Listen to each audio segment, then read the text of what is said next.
Hello friends. इस video में मैं ज्योग्राफी की सिलेबस के बारे में बात करूंगी कि यूपीएससी ज्योग्राफी में क्या क्या पूछता है। ज्योग्राफी मीन्स भूगोल, ठीक है।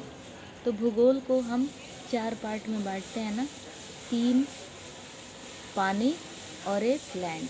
29% लैंड है, 70% पानी है, जिसमें से हमें पढ़ना है कि भूगोल क्या है। तो भूगोल को 3 पार्ट में बांटे हैं, physical geography, world geography, Indian geography. Physical geography में क्या होता है, भौतिक भूगोल, यानी हमारी जो पृथ्वी है, पृथ्वी में क्या है, पृथ्वी के ऊपर क्या है, मीन्स अपना पूरा सोलर सिस्टम, अपना चट्टान, वोल्केनो, पृथ्वी की उत्पत्ति, जो भी स्थलाकृतियाँ हैं हमारी, से ग्लेशियर कैसी कैसी स्थलाकृतियाँ बनाते हैं, हवाओं से डिजर्ट पे कैसे कैसे स्थलाकृति बनते हैं। एंड आपकी अर्थ में बहुत सारी और भी स्थलाकृतियाँ हैं, जैसे वोल्केनो से ऊंचे ऊंचे पठार पर्वत बन जाते हैं, हिमालय पर्वत है। तो ये सारा कुछ हम फिजिकल ज्योग्राफी में पढ़ते हैं। फिजिकल ज्योग्राफी में हम जियोमॉर्फोलॉजी यानी स्थल विज्ञान पढ़ते हैं, भूआकृतिक विज्ञान, क्लाइमेटोलॉजी यानी जलवायु पढ़ते हैं। जैसे जलवायु में हम कोपेन की सारी जलवायु प्रदेश पढ़ते हैं। जलवायु में हम जलवायु, मौसम, तापमान, सूर्य का तापमान, पृथ्वी का हीट बजट, बादल, ओस, तुषार, कोहरा, धुंध, ये सारा कुछ पढ़ते हैं। जेट स्ट्रीम, ITCZ, ये सारा कुछ आता है। और ओसोनोग्राफी यानी महासागर विज्ञान।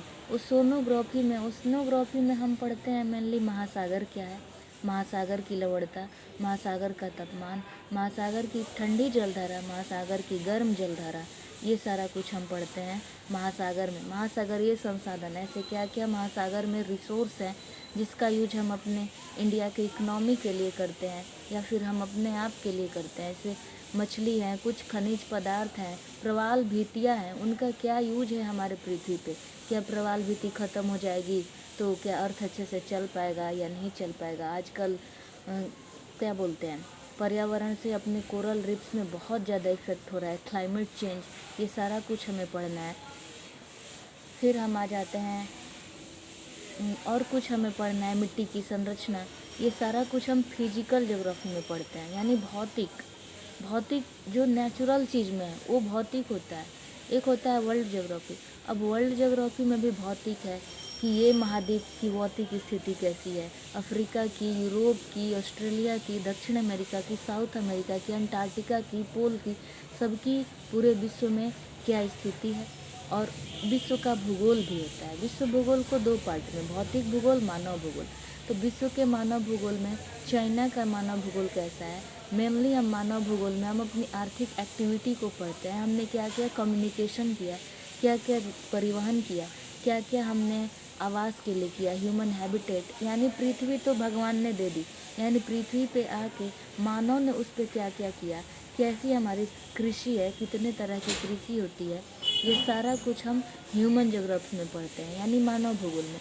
ऐसे ही फिर 3rd सिलेबस है अपना भारत का भौतिक विज्ञान, यानी भारत की स्थलाकृति कैसी है, भारत की कौन कौन से चट्टान है। जैसे भारत के 4 चट्टान हैं, आर्कियन, पर्शियन, इसको पुराण चट्टान भी बोलते हैं, द्रविड़ियन, और लास्ट है अपना आर्यन चट्टान। ये कब कब बना, क्या क्या टाइम स्केल्स हैं अर्थ का, कैसे जियोलॉजिकल पीरियड का टाइम स्केल है, वो सारा कुछ।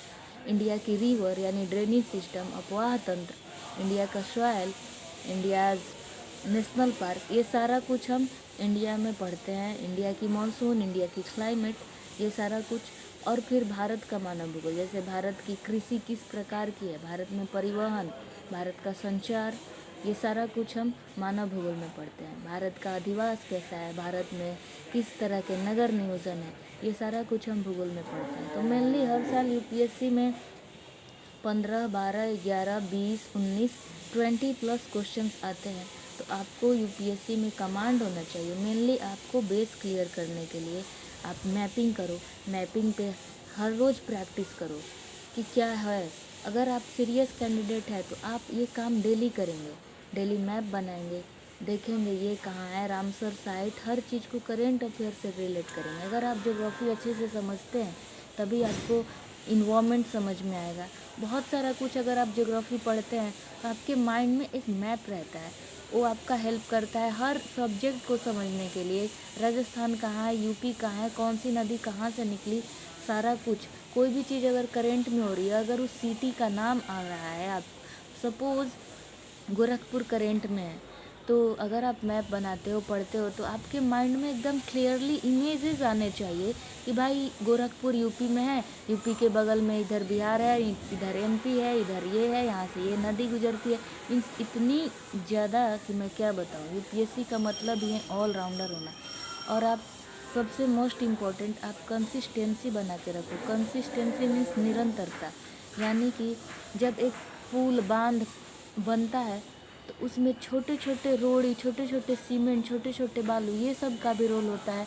बड़े बड़े मिट्टी, बड़े बड़े छड़, ये सब का भी रोल होता है। तो अगर आप डेली या तो बड़ा बड़ा छड़ वाला पढ़ाई करो, उससे अपनी डैम यानी अपने ड्रीम को बना के चलो, या फिर छोटी छोटी जो रोड़ी, ये सब के बिना तो डैम बनेगा नहीं।